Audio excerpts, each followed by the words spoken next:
può capitare, può, che dici Coso? E può capitare che per fatturare si vada fuori piazza, si vada in trasferta, no? Come ci va alla Roma e ci va il Romano, come ci va all'Italia, ci va il lavoratore italico. E ci va con l'italico? Ci va col teutonico. Ci va col teutonico.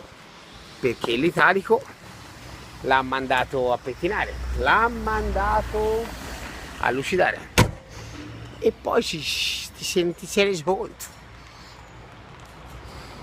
Era striscia blu, ma di notte non si vedeva.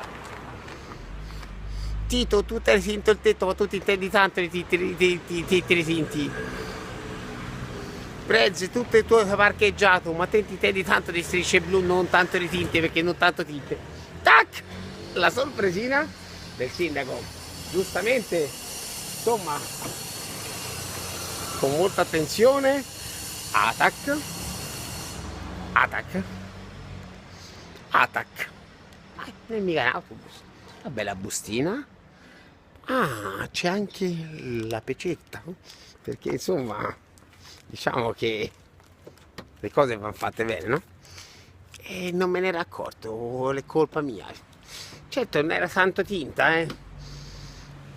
Oh, sindaco, non è che mandi un po' tinte già ste strisce, perché ieri sera non si vedeva proprio tanto. Secondo te sto male, però la busta è veramente bella, eh. L'ho apprezzata, probabilmente l'ho anche pagata. Secondo te sto male?